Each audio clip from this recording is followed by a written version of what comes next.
From the 22 News Plus studio,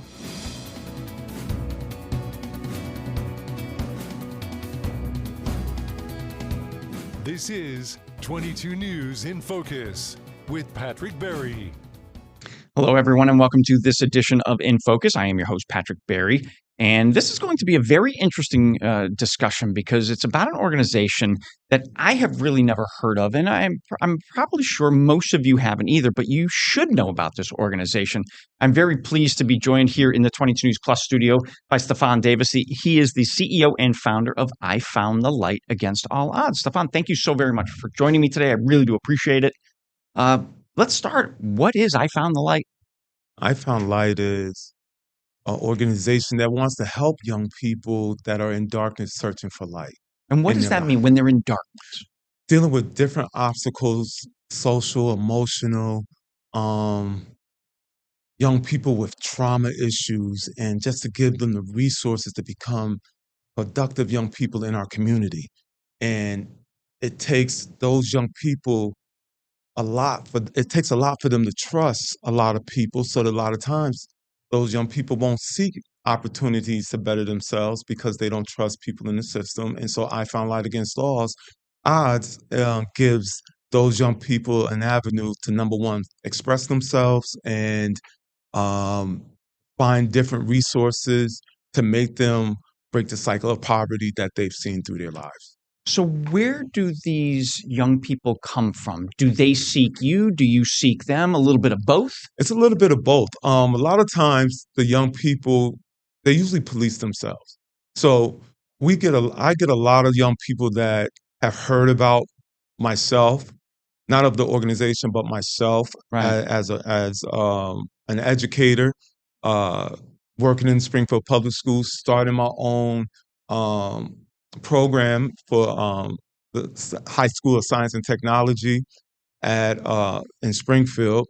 And I've worked with hundreds of kids over a 17-year period. I've had the Fresh Start program, and I've helped a lot of those young women and young men and women. And so it's the word of mouth through our youth in our communities. So what age groups do you work with? And do you work with both male and female? Yes, at the high school, I work with both males and females. So in the high school is usually 11th graders, so repeat 11th graders and repeat 12th graders. So they're between the ages of 17 and a half to 18 years old. And these are some of the high at-risk kids that are getting ready to drop out of school, or going to seek other alternative ways for them to graduate. So they've usually put those young people with me to see if I can help them find themselves as you know, as they get older, because I'm their last resort. Wow. Now, how long ago did you found I Found the Light, like start the organization? So I started the organization 10 years ago. It started first me doing a TV talk show down at Focus Springfield. And the talk show was based around youth issues and why their behaviors in school were so that affected their education. And also from the High School of Science and Technology, the Fresh Start program. So and so we just briefly talked about the Fresh Start program, and those stories from those young people. And when we in that program, we had like a peer intervention group. Yeah. And so you hear the stories. And it's coming right from their mouths. So it's not second, third hand. This is straight from the kids' mouths. Straight from the kids' mouth. And it's an eye opener. Yes. And so when you get young people that are supposed to be the worst of the worst in your school that become the best of the best and want to also contribute to giving back to their community and learn and wanted to learn new things when others thought that they wouldn't be able to do it, it's rewarding. And when you get young women and men that are gang members, and you got some young women that have dealt with different type of abuses, mental, physical, sexual abuse, and they talk about their stories openly. Now, are these kids already identified as what we would call at-risk students?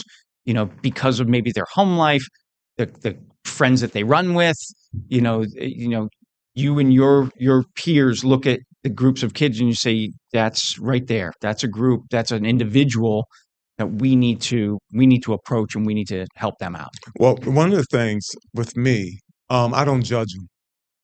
I don't say, well, that's a kid that needs my help.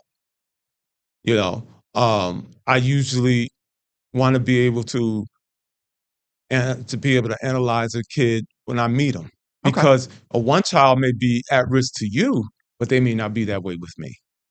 Okay. Interesting. So when you get those type of kids that come in through the Fresh Start program, and I give Springfield Public Schools so much, I thank them so much for letting me be me and reaching out to these young people. But when I tell you, there's nothing like a child that's parents have kicked them out, living in porta potties in parks, Wow.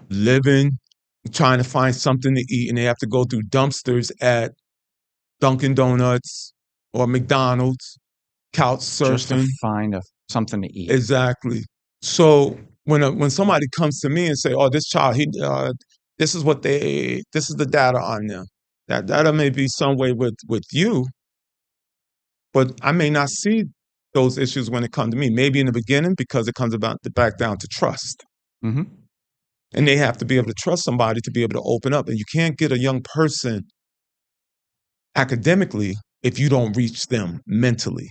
So you've got to get them in a good mental state. Once they're in that good mental state, then they can apply themselves to the academic world to break what you said earlier, to break that cycle of just repeating, homelessness, repeat. Yeah. Yeah. And the dependency, because they see it all their lives. Right.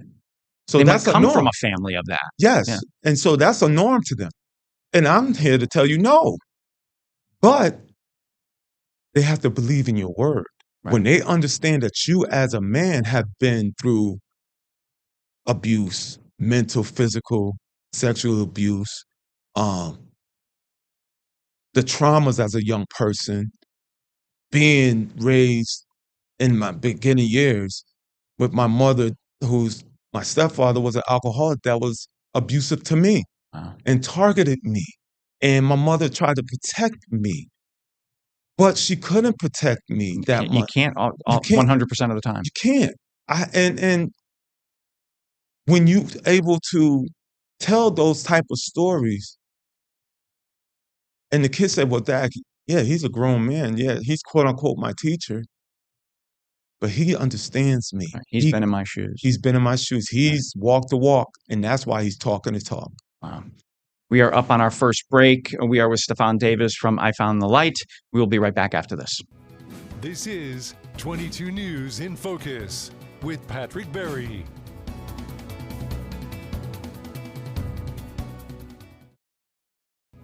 This is 22 News in Focus with Patrick Berry. Welcome back to this edition of InFocus. We're here in the 22 News Plus studios. I'm with Stefan Davis, the CEO and founder of I Found Light Against All Odds organization. Stefan, the stories you were telling me about the kids that you've come across and some of the things that they've faced and some of the things that you've faced personally, are there instances, where some of these kids are able to share their stories with a larger audience? And if so, tell me one of those stories and maybe what has happened, in that situation. Yeah, it's a prime example. I had a young woman. She was homeless. Her name was Faith, and How old was she? Faith was at the time 17 years old. Homeless at 17. Homeless. She was living in the porta potties in Blunt Park. And she was probably around 4'8". Okay, and her mother kicked her out. She was couch surfing. So At 17. at 17 years old. 17 years old. So we were asked to go down the Fresh Start. Some of the kids from the Fresh Start program was asked to go downtown to the school committee meeting In Springfield. in Okay. Springfield, and you had the mayor, the superintendent, and the school committee there. And Faith told her story. about being homeless and how Fresh Start saved her life at the High School in Science and Technology, and how she never thought she would be able to go to a 4-year college. She got accepted at American International College. Good for We her. worked very hard to get her $44,000 scholarship that she Wow. will receive.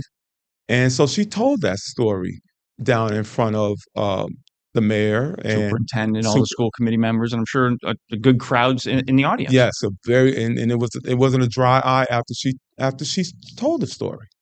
Now, I love that story because this young woman, 17 years old, who's experienced some of the harshest life, in such a short period of time, Hmm. got up, told the story. Everybody's in tears, everybody's emotional, everybody's applauding her. But does anything come out of that? Any action point? The mayor, the superintendent, school committee are all moved by that story, by Faith's experience. But then they go home, they go to bed, they wake up the next day and on with their lives. Does anything come of that story? Does any real change happen when Faith gets up and tells what happened? You know, and I know the mayor has always supported what I've done with these kids, but he can only do but so much. Mhm. The school, the Springfield Public Schools has continued to let me run the Fresh Start program for 10 years. But when you meet with people of government and you let them know this is not just me talking, you're hearing it from these young people, these young women, Right. and they say, "Oh, whatever we can do to help you." Exactly. Is it lip service? It's lip service, Okay. and the kids see it, the community sees it, and when I say that, and this is some things that some of these young women say, "What do I have to get pregnant Mm. to be able to get services for somebody to truly help me? I want to better myself. I don't know where I'm going to live tomorrow." I have 4 girls right now in my program at the High School in Technology that are in my program, and I thank the High School in Technology and Miss Spengler and Mr. Porter for bringing some of these kids to me. These young women, 4, they have 7 more months to graduate, Right. but they don't know where they're going to live Between now and then. between now and then. And so you get different people that's supposed to support or represent the people statewide. And it's frustrating when you get in front of them. We had a big meeting. We're with you 110% to help this population. Gave them all the data. We gave them the data. There's 140 some young people, youth and young adults that are homeless in Western Massachusetts, Hampden County. Okay? Out of that 140, you have between the ages of 18 to 20, 24 of them are young women. And they're just And that's recent date. That's Right. recent. That was as of yesterday, the 15th. Oh wow. And those are students who are couch surfing at friends' house. And I still can't believe you said this and the kids are actually doing this. They're living in porta potties and parks. Yeah. Yeah. And I text them. And it's funny because their parents give them money to pay for their cell phone, but they can't stay with them. Right. They can't stay with them because you know what? They have other alternatives to parents to sit and do things because you know what? Just because a child is 15, 16, 17 years old does not mean that child is an adult. No, not at all. Not at all. You brought that child into this world. It's up to you to be a parent. Forever. Even when they're 50. You're still a Exactly. parent. You're still a parent. So when these young women feel like that their parents have their mother especially turn their backs on them to be able to go and do her own thing and say, You need to fend for yourself. I need to live my life. What? I don't understand that. Right. I don't I'm get just a kid. right. So now you put this child in a predicament. Now she has to either to keep a roof over her head, to keep food in her stomach. She either has to live in the streets, be prostituted, go to drugs, trafficking is happening. I know a lot of people don't realize sex trafficking happens right here in Western Massachusetts, but it does. It does. And the highway from the Mass Pike can take you all the way up to the Canada border, Yeah. can cut across, can take you to Washington, the state of Washington. Right. That's a whole avenue. Right. And when you hear this from these young people, you want to help them, to want to make change. I hear it on a daily basis. And like I said, I have 4 young women right now. Right now. Right now. And I'm so happy that we have an organization that we'll be able to give them the support they need. Absolutely. Absolutely. We're up on our second break. We're with Stefan Davis from I Found Light. He's sharing some amazing stories. I hope you'll come back right after this break. This is 22 News in Focus with Patrick Berry.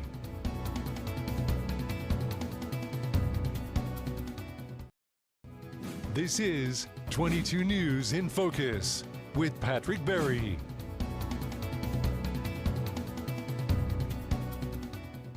Welcome back to today's edition of In Focus. I'm here in the 22 News Plus studios with Stefan Davis from I Found Light Against All Odds. Stefan, you have shared some really heartbreaking stories, but you're in this every single day. You see these young women, young men who are truly just kids. They're kids. They want to ride bikes. They want to go fishing with their friends. They want to have fun, but they are facing serious lifelong challenges. You can't do this on your own. So are there partner organizations here in the Pioneer Valley that you work closely with to help these young kids who are at such risk?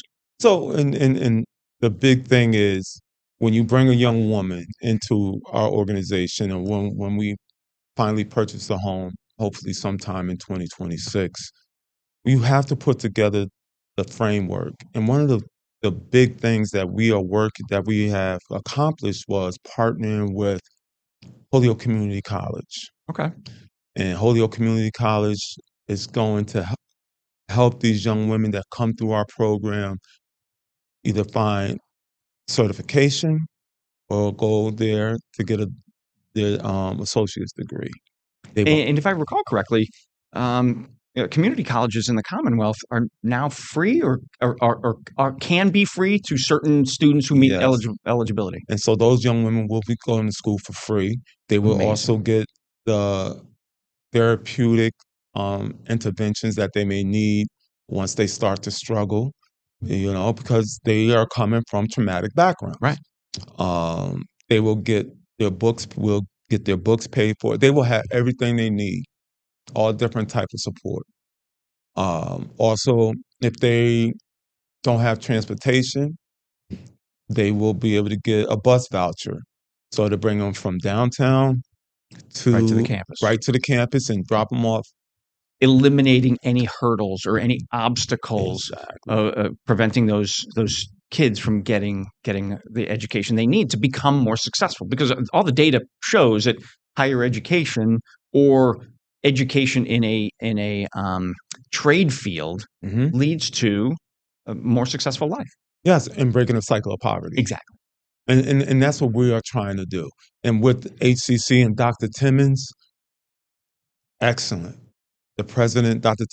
Timmons, the president at HCC, excellent. He's from Hartford, in one of the roughest parts of Hartford. Wow. And he understands it. He gets it. And so he was on board. You need those partners. You need those partners. And that's just the post-secondary education. But before you get them academically, you have to get them mentally. Right. So we've partnered with BHN, Behavioral Health Network. Okay. And for us to provide therapeutic sessions with them, or them able to have a therapist, even having a mentorship program with some Crucial. young women. Crucial. Just so those young people it can be mentees with somebody who can help guide them and show them really that the life that they've already experienced is not real life. Right. And that's the thing. Those are some of the key components. And also I want to be able to be one of the first organizations to also partner with the high schools to say, you know what, if you have a young woman that you know of that are homeless or housing insecure, send them our way. Because even though we're working towards purchasing a home this year, I mean not this year, in 2026, if a young woman comes through our program and goes to Holyoke Community College, there's other four-year colleges that have partnered with HCC. So those homeless young women, number one, because we don't have the house yet, will be able to go live on their campus Ah, and get what a transferred. partnership. Yes, they will be able to get clothing. They will able to get food. They will have shelter over their heads. You're breaking that cycle. So you're breaking that cycle. So how big is your staff? How many people in your organization are working with all these local kids and all your partner organizations? Right now, because it's a working board of directors. It's my board of directors. We have 10 board of directors. Each of them have their strengths, Mm-hmm. and we work off their strengths. I've worked in this field for over 30 some years with high at-risk young people. And our board of directors, we have some financial, we have some that have their own businesses. But it's only 9 of us doing the minimum work right now. But when we open the house, when we do open the home, we are looking to have at least 4, maybe 4 to 5 young women living in the home. It's the quote unquote correct term is shelter. I'm not using that. A home. It's going to be It a will home. be their home. It will be their home, a place where they have a safe and nurturing environment, and where they're going to learn life skills, learn how to be independent, learn financial literacy, learn how to really wash your clothes, things like that. Where does your financing come from? Is you and the board all part of the fundraising? Yes. Okay. Yes. So we have our golf tournament, Okay. our yearly, this will be our 9th, going on our 9th year, and that's our big fundraiser. And so we do little things throughout the year. We have our Impactful Women's Celebrity Bartending event, where we choose women that aren't, a lot of them are not big names, but have contributed truly to our youth in their community. And it doesn't matter where you're from. It doesn't matter if you're in Springfield. It doesn't matter if you're in Long Meadow. It doesn't matter if you're in East Long Meadow. Not at all. Youth issues are youth issues, no matter where you're from. And that's my belief in that. So we have that's not our big fundraiser, but we do little things like that You have to keep it on top of mind all throughout the year. all throughout the year. And we also, giving back to the community is big for me.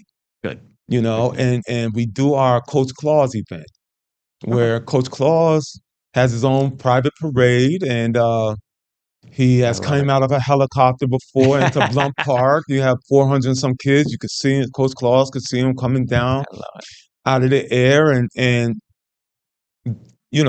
that's going on like our 5th, maybe our 7th year, something like that. You're raising money and then also giving back to the community. Yes. Stefan, I cannot thank you enough for giving me some of your time today. A fascinating organization you and your board are operating, and you're doing such amazing work for our communities. Thank you so very much for joining me. I appreciate it. No, thank you for having me, and I'm just blessed to be here. Good seeing you. Thank you. Well, This is 22 News in Focus with Patrick Berry.